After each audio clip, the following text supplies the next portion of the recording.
Hey Stacy, I'm gonna try not to be rude, but I have to go fast because my battery's gonna die, and I'm kind of old school with technology. It's gonna take a long time to charge up.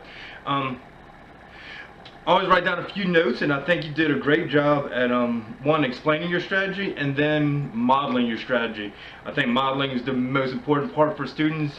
Just well, I mean, everybody learns differently, but for me, if I can see someone actually do an activity, whatever it is, you know, if it's in construction, hardware, or fixing cars, if I can see you do it and how it's being done, it's going to be much easier for me to do. So I think you did a really great job at not only explaining but modeling your strategy.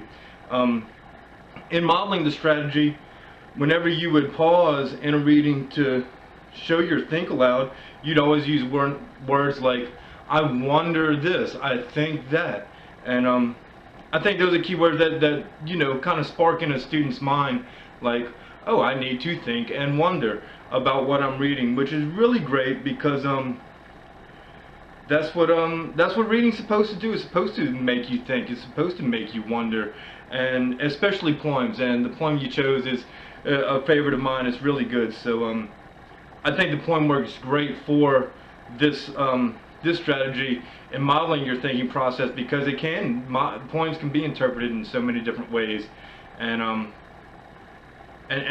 using those words, I wonder, I think are really good.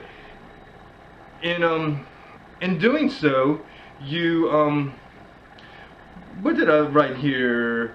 Oh, was that so?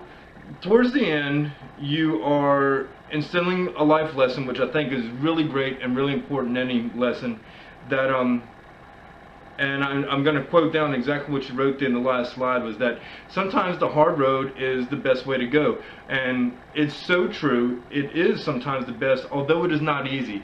And I think that's something great to instill in any adolescent child. The fact that, you know, you got to work hard for what you want a lot of times, and it's not going to be easy. And sometimes if everybody's going down that easy road, you don't always have to be a follower. You can beat your own path and go the hard way.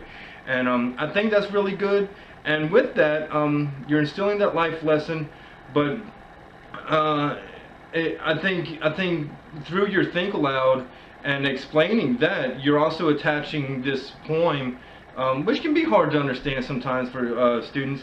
You're attaching it to some of their own experiences, which I think is really good in boosting understanding and the appreciation of the poem, of the story itself, and the lesson that it shows. So that was just a bunch of the notes I wrote down. Great job, Stacy. Keep up the hard work.